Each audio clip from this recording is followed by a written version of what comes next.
ভাটপাড়ায় BJP নেতা প্রিয়াঙ্কু পাণ্ডের উপর হামলার ঘটনায় 12 জনের নামে চার্জশিট জমা দিল এনআইএ। ভাটপাড়ায় বিজেপি নেতা প্রিয়াঙ্কু পাণ্ডের উপর হামলার ঘটনায় মঙ্গলবার 12 জনের নামে আদালতে চার্জশিট জমা দিল এনআইএ।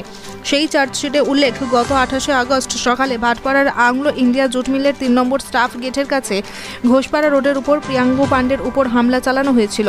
সেই ঘটনায় মোহাম্মদ আবেদ খান ওরফে বান্টি, মোহাম্মদ আরিফ, ওয়াসিম উদ্দিন আনসারি ওরফে ভুমা, মোহাম্মদ নাসিম, ফিরদৌস ইকবাল, সঞ্জয় সাউ সহ 12 জনের বিরুদ্ধে এদিন আদালতে চার্জশিট জমা দেওয়া হয়েছে। এই চার্জশিট নিয়ে ভাটপাড়ার বিজেপি নেতা প্রিয়াঙ্কু পাণ্ডে বলেন, এনআইএ 12 জনের নাম বিরুদ্ধে প্রথম চার্জশিট আদালতে জমা পড়েছে। তার দাবি, যারা তাকে খুনের চক্রান্ত করেছিল তারা কেউ রেহাই পাবে না। প্রিয়াঙ্কুর অভিযোগ, যেদিন আদালতে চার্জশিট জমা পড়ল সেদিন মমতা বন্দ্যোপাধ্যায় ঘটনার মূল ষড়যন্ত্রকারীকে পাশে নিয়ে বড়মার কাছে পুজো দিলেন, কিন্তু মুখ্যমন্ত্রী তাকে বাঁচাতে পারবেন না। ব্যারাকপুর থেকে বিশ্বজিৎ নাথের রিপোর্ট, বাংলা এমজি নিউজ।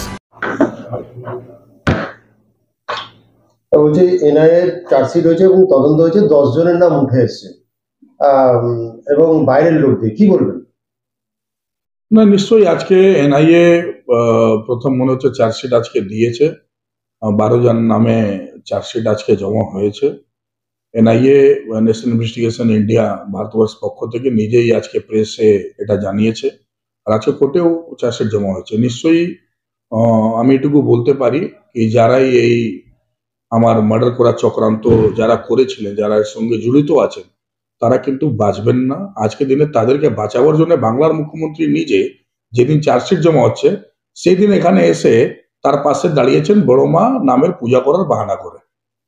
তো বড় মাও জানে অসুর শক্তিকে শেষ করতে হয়। যারা আমার উপরে এই চক্রান্তটা করিয়েছে তাকে পাশে আপনি যতই রেখে আপনি প্রেস করুন এবং তাকে আপনি সান্ত্বনা দিন, কিন্তু সে বাঁচবে না। আমার মনে এটাই হয়, বড় মা নিশ্চয়ই এবং ভগবান তাকে শাস্তি দেওয়ার জায়গা করে দেবে। 10 থেকে 12 জনের নাম উঠেছে, আর কেউ আছে আপনার সন্দেহ হয়? আচ্ছা, যেটা ইনভেস্টিগেশন ম্যাটার আছে, ইনভেস্টিগেশন ম্যাটারটা বলা উচিত না, এনআইএ নিজে থেকে ইনভেস্টিগেশন করছে। কিন্তু এটুকু বলবো যে ইনভেস্টিগেশনের মূল পার্টটা হচ্ছে যে কেন এই ঘটনাটা ঘটানো হলো, কেন আমার মার্ডার করার চক্রান্ত হচ্ছে, কে করাচ্ছে, সেটাকে এনআইএ নিশ্চয়ই বের করে রাখবে। আর যে লোকটা আছে তাকে দিদিমণি আজকে সাহায্য করার জন্যই আজকে দিনে এখানে পুজো করতে এসেছিল, আমার মনে এটাই হয়।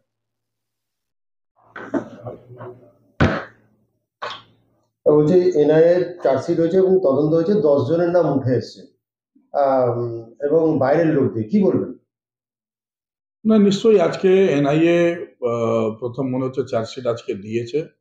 12 জন নামে চার্জশিট আজকে জমা হয়েছে। NIA national investigation India Bharatvarsha পক্ষ থেকে নিজেই আজকে প্রেসে এটা জানিয়েছে, আর আজকে কোর্টেও চার্জশিট জমা হয়েছে। নিশ্চয়ই আমি এটুকু বলতে পারি কি যারাই এই আমার মার্ডার করার চক্রান্ত যারা করেছিলেন, যারা এর সঙ্গে জড়িত আছেন, তারা কিন্তু বাঁচবেন না। আজকে দিনে তাদেরকে বাঁচাবার জন্য বাংলার মুখ্যমন্ত্রী নিজে যেদিন